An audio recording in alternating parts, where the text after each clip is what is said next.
Okay guys, welcome back. We appreciate you tuning in. Got something a little different today we'll go over. These are some monstrous white pines. Come from a customer. You know, they're anywhere from 21, 27, maybe a 30 out of there. They're beautiful white pines. Now you've seen us saw a white pine before, but what's different about this is I've tried to educate especially some of my contractor customers. The guy these logs belong to is a general contractor. He builds for the public, but he also builds spec houses. And he's got a new spec house he's gonna be building here in a few months. And they cleared the lot, and he brought me the big white pines that come off the lot. We're gonna saw them into timber frame size, 6x6s, 6x8s, 6x12s, and bigger stuff, but we'll talk about that in just a minute. We do appreciate you tuning in.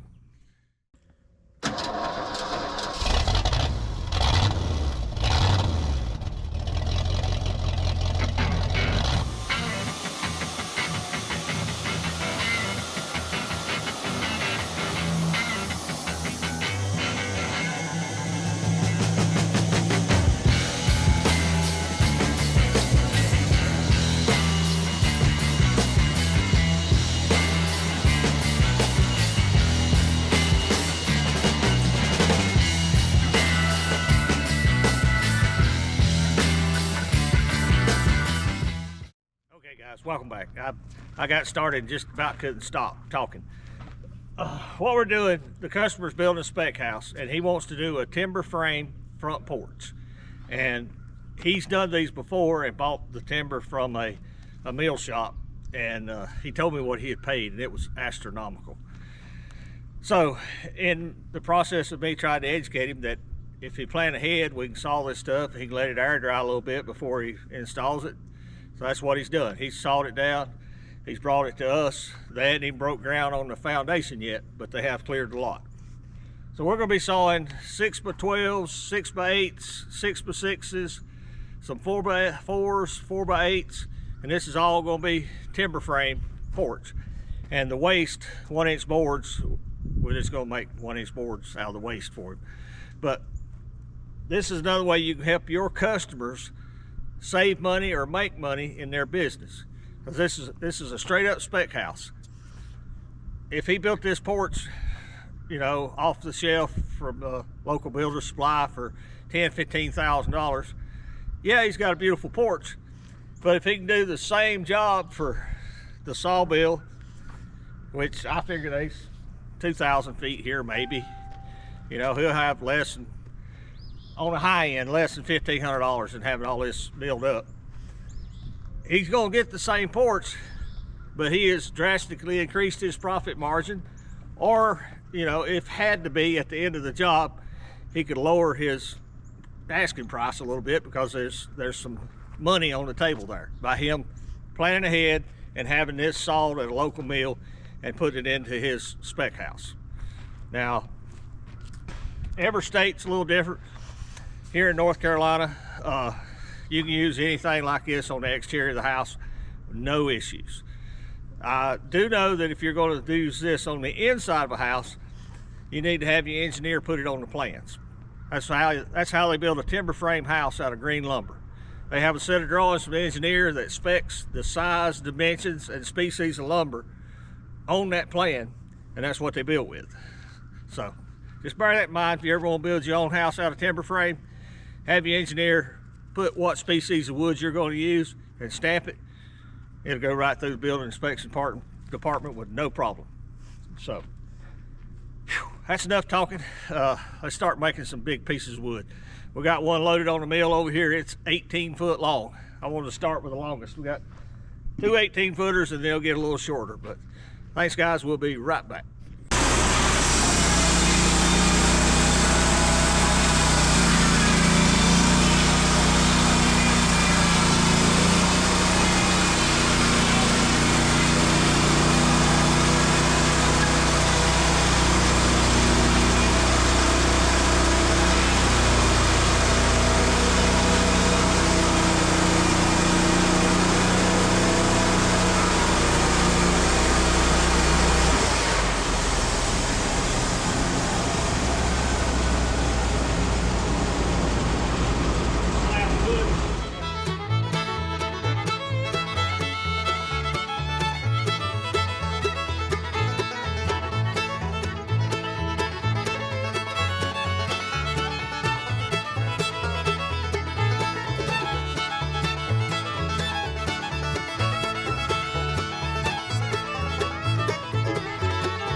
Okay guys, welcome back. We just finished that big 18-foot log, and I wrote down what Matthew hauled out. He hauled out a 6x6, or excuse me, a 6x12, a 6x6, and a 4x6. I was shooting for two 6x12s, but I ended up with a little too much bark on one 6x12. So we got one off, and I stood the other one up, and I took two 1-inch boards off of it and got it down to a 6x10, perfectly square. And then I took a 4x6 and a 6x6 off of that. And we ended up with about 10 wide boards and 4 probably about 6-inch boards. That log scaled out 272 board feet. That's a nice one. I'd like to saw them all day. It's about break time. We're gonna clean this up, take a break, but we'll be back. Thanks guys. Hey guys, welcome back. It's the next day. I sawed up a couple of logs yesterday evening without Matthew. Ended up with a big old pile of flitches. Got some on the mill. These things are 20 inches wide. They're a little too big to run through the edger, so we're gonna edge them on the mill this morning. Been trying to start this video, and it was raining so hard. You couldn't have heard me, but it's eased up for a few minutes. The goal is to run all these flitches. Customer wants a lot of 12-inch wide boards, so we'll try to get as many of them out as we can. So hang on, let's make some sawdust. I don't know how much we're gonna get done today with the pouring rain and it being a Friday. You know how Fridays go. So hang on, we'll be right back.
Okay guys, we probably slowed it down a little bit there, and you see the clip of this big old monstrous white pine log. It's 14 foot long. It was over 40 inches on the bale. If it had been perfectly round, it would have been easy, but the bale was a foot wider than the other end. So we just had to keep rolling and rolling and rolling. We did it for you. It would have been a better candidate to took it out there and chainsawed it in half. But we got a mountain of wood out of it. It's what, four by 6s, a 6 by 6, a 4 by 6, and then what's laying here is 4 more 6 by 6s, 4 4 by 6s, and a 4 by 4, plus a stack of boards. That was a monster. I told Matthew, I said, let's pick out logs a little bit smaller. It'll take an hour and a half to go through it, or 2 hours. That was a big old log. But just be safe, guys, when you do that. That log was so big, I have to drop the arm down just to get it to roll, because it would roll up against it and lock it. I actually rolled it off the mill one time because of that. So use your best judgment. Use your best judgment. That log would have been better cut in half. It would have been a lot safer. But like I said, we did it for you. I don't mind big wood. It's a challenge. You know, we look at it that way. But we do have bigger equipment to handle it. You know, when I rolled it off the mill, Matthew reached over and picked it up, went ploop, set it back up there, and we're back at work. So we're gonna blow through the rest of these logs, and we'll give you a recap when we get done. Thanks for hanging in there, guys. Okay, guys, welcome back. If you're still watching, we greatly appreciate it. This Matthew and I finally got done with all this white pine. I greatly underestimated it when he dropped it off. What you see behind me equals 3,700 board feet. Now the first stack is all big stuff. It's 6 by 12s, 6 by 6s, 4 by 6s, 4 by 4s. We didn't pick up one of them. They went on the mill with the tractor and they come back off. We brought them over here and stacked them. Now what I did a little different with these, we always horizontal stack, but we actually vertical stacked that pile because it's going to be a few months before he uses it. I wanted to try to do my best to help it stay straight. So a little extra time involved in that, but good customer service for a good customer, we didn't mind. This stack over here, there's roughly 700 board feet on the bottom stack, and he wanted some, hey Leroy, he wanted some 2 by 6s. Come here, you come get some petting? Come on, you can do it. Leroy. So this stack here ended up about 360 board feet of 2 by 6s, and then the rest of our 1-inch boards. He wanted a lot of 12s, so we cut him as many 12s as we could get, 12 wide. If you're still watching, you've seen that big log. If you guys are gonna saw something like that, be careful. That's big stuff. Anything to add, Matthew? No. Yeah, this was a buy. I get questions all the time about pricing. This is by the board foot job. Now we've got three partial days kind of messing with it. You know, we didn't jump on it and just run to the end. Matter of fact, yesterday we worked to 3 o'clock or so. We just quit and worked on our building over here a little bit. Probably gonna do the same thing today. We got this project done. Go eat about lunch, come back and we'll work on our building a little bit. So, but yeah, that was 3 days off and on, pretty hard work. We earned it. Had a lot of heavy, long pieces. All this stack over here is 14, 15 foot long stuff. That's gonna do it for today, guys. If I didn't answer any of your questions, drop them in the comment section below. I'll be glad to try to answer them best I can. Matthew and I greatly appreciate you watching. I want to give a special shout out to Solomon, Third Beard Fishing. Check out his channel. Him and Matthew do all our video editing. Also, can't say enough good things about Joe Maine Industrial Cutting Tools. Their link will be in the description below. If you need saw blades, motor planer blades, bandsaw blades, any kind of industrial cutting, that's what they're set up to do. Give Joe a call and he'll help you out. Also, we greatly appreciate Shearton Park Farms. Chuck and Sandra. If you hadn't checked out their channel, give them a look. They're great people. That's going to do it today. We appreciate you watching, guys, and we'll see you back at the mill. Thank you for watching. Here's a video selection and a playlist suggestion. Click here to subscribe for more great content. We'll see you at the mill.